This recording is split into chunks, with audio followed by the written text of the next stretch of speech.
बिहार विधानसभा चुनाव में सभी राजनीतिक दल अपनी ताकत दिखाने में लगे हैं, लेकिन प्रशांत किशोर लगातार पीएम मोदी और सीएम योगी पर हमलावर हैं। उत्तर प्रदेश सरकार में कैबिनेट मंत्री जयवीर सिंह हमारे साथ मौजूद हैं।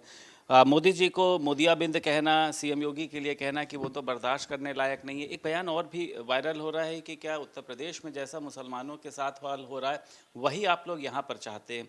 तो ये क्या मतलब, ऐसा लग रहा है आपको कि सीएम योगी के नाम से मुसलमानों को डराने का प्रयास जो है वो प्रशांत किशोर कर रहे हैं, क्या सफल होंगे? देखिए, कुछ लोग राजनीति में अपनी उपस्थिति बनाने के लिए बेसलेस और अ, विवादित टिप्पणियां और विवादित चर्चा करने का काम करते हैं। अब आप ही टिप्पणी तभी तो कर रहे हो जब उन्होंने विवादित दी, तभी आप उनका नाम ले रहे हो। उनका नाम ले रहे हो तो चर्चा हो रही है। और राजनीति में कुछ लोग यही पसंद करते हैं कि जनता के बीच में चर्चा होती रहे, भले ही लोग गालियां देते रहें, लेकिन चर्चित बने रहें, तो वही अपनी उपस्थिति दर्ज कराने के लिए ऐसा करते रहते हैं। अब मैं लगता हूँ कि चूँकि योगी जी, माननीय मोदी जी, ये ऐसे चेहरे हैं जो न सिर्फ हिंदुस्तान में ग्लोबल लीडर हैं। ये लोग अंतर्राष्ट्रीय स्तर पर भी अगर कहीं कोई कानून व्यवस्था की बात करता है तो योगी जी का नाम लेता है। अगर वैश्विक नेता लीडरशिप में लोकप्रियता का नाम आता है तो मोदी जी की पूरे वैश्विक लीडर के रूप में चर्चा होती है। तो ऐसे लोगों को टीका टिप्पणी करेंगे तो लोगों का ध्यान आकर्षण होगा, चर्चा में आएगा, लोग भले गालियाँ दें। तो ऐसे लोगों का यही सब रहता है, चर्चा में बने रहने के लिए करते हैं। लेकिन हमें लगता है कि इस तरह की टिप्पणियाँ सस्ती लोकप्रियता के लिए करना लोकतंत्र के लिए शुभ नहीं है। ठीक है, बिहार में आपने देखा मंत्री जी कि राहुल गांधी, प्रियंका गांधी जमकर प्रचार प्रसार कर रहे हैं। प्रियंका गांधी कह रही कि यही तो आपका वोट चोरी कर रहे हैं। राहुल गांधी कह रहे हैं एक बार वोट चोरी हो गया तो घर भी छिन जाएगा, राशन भी छिन जाएगा। आपने देखा था इसी तरीके का स्लोगन रायबरेली में भी उठा था कि भाजपा वाले तो आपके घर से सब कुछ लेने वाले हैं। देखिए, न तो लोकतंत्र कहीं खतरे में पड़ा, न संविधान खतरे में पड़ा। लेकिन इसी एक छोटी सी नोटबुक लेके संविधान की किताबिया निकाल के और लहरा लहरा के आंशिक सफलता उत्तर प्रदेश में राहुल जी ले चुके हैं। और जो प्रयोग कभी सफल हो जाए, भले ही आंशिक हो जाए, तो लगातार उसी को दोहराने का प्रयास वो व्यक्ति करता है। इन्हें लगता है कि संविधान खतरे में पड़ जाएगा या 400 सीटें आ गई और मोदी जी बन गए। तो इसमें आंशिक सफलता के बाद अब उन्हें लगता है कि इस तरह का झूठा, भ्रामक और गुमराह करने वाला लगातार, इन्हें एक चीज़ साफ यानी कि मन दिमाग में, 100 बार कोई झूठ बोलो तो सत्य साबित हो जाता है। तो इसलिए लगातार झूठ बोलो। आज उन्होंने एक मुद्दा पकड़ लिया कि आपके वोट खतरे में, आपका राशन कार्ड खतरे में, आपकी नागरिकता खतरे में।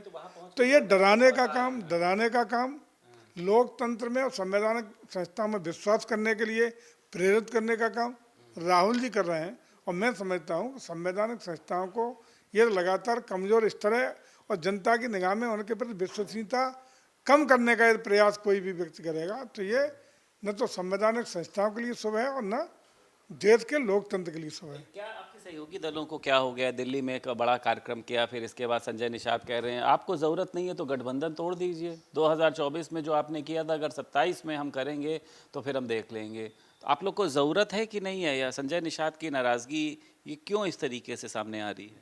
कोई नाराज नहीं है। तो कल तो बोले हैं वो। इसलिए है कि चूँकि पंचायत के चुनाव हैं, हर दल, छोटा दल चाहता है कि हमें भी हिस्सेदारी और बढ़ाई जाए। तो इस तरह की बातें, इस तरह की जो बातें हैं वो सिर्फ इसलिए हैं कि एक हमारी हिस्सेदारी बढ़े। प्रेशर पॉलिटिक्स अपना रहे हैं क्या कि 27 में सीटें ज़्यादा चाहिए हैं या क्या? सब वही है पूरा।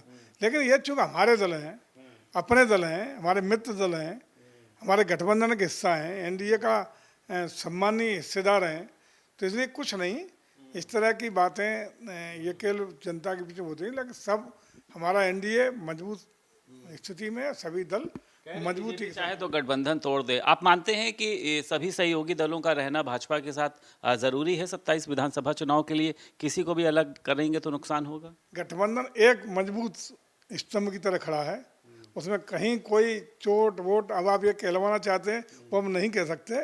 आप जो कहलवाना चाहते हैं कोई ज़रूरत नहीं है। सब एक स्तंभ, एक की तरह पूरा एनडीए खड़ा है और एनडीए परिवार मजबूती से 27 भी लड़ेगा, 29 भी लड़ेगा। कहीं कोई नहीं जा रहा, कोई गतिरोध नहीं, कोई आपस में कलह नहीं, सब सामंजस्य है।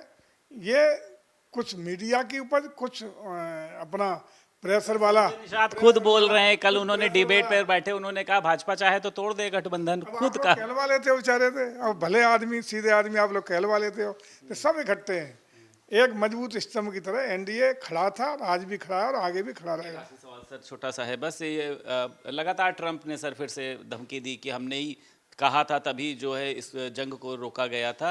और सर 25% टैरिफ जो बढ़कर लगा है, तमाम सामान भी सर आज महंगे हो जाएंगे। तो आपको लगता है सर इसको लेकर कुछ ऐसा काम करना चाहिए, क्योंकि पीएम मोदी ने भी कहा था कि स्वदेशी अपनाइए सर।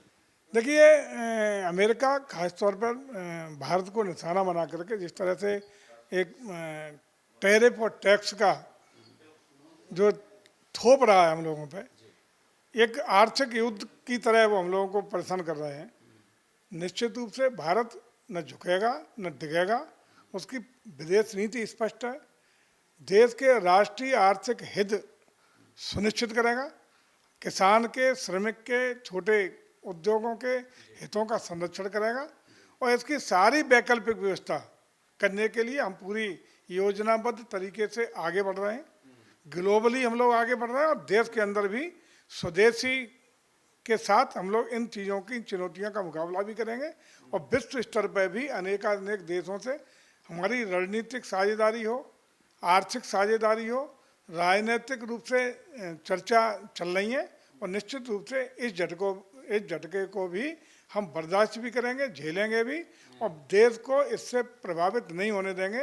और जो भी उद्योग, जो व्यापार इससे प्रभावित होंगे, उनके लिए भी उन उद्योगों को सहयोग करने के लिए, आर्थिक कहीं ना कहीं पैकेज देने के लिए भी भारत सरकार, प्रदेश सरकार है और पूरे देश का बच्चा राष्ट्र हित में साथ खड़ा है। अभी एक खबर आई सर कि समाजवादी पार्टी के प्रदेश अध्यक्ष जो हैं श्यामलाल पाल, इन्होंने सपा प्रमुख अखिलेश यादव की तुलना डॉक्टर भीमराव अंबेडकर से करी है। इसको लेकर हालांकि संजय निषाद ने भी बार किया है कि जब वे सत्ता से बाहर होते हैं तो उन्हें अंबेडकर याद आते हैं, लेकिन जब सत्ता में होते हैं तो उनकी मूर्तियां तोड़ देते हैं, नाम बदल देते हैं। यह समाजवादी पार्टी का दोहरा चरित्र है।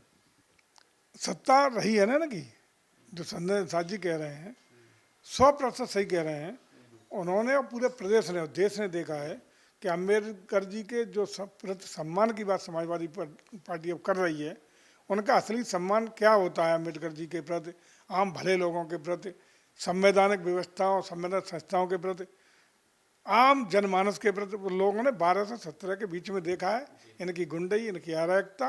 अम्बेडकर जी के नाम के प्रतिष्ठानों को नामकरण बदलने का, जिले बदलने का, मेडिकल कॉलेजों के नाम बदलने का जो उपक्रम चला था, और जिस तरीके से दबे कुचले शोषित बनते समाज के साथ जो जुल्म जाति अत्याचार उस समय हुआ था, पूरे प्रदेश के वंचित समाज ने देखा है, झेला है।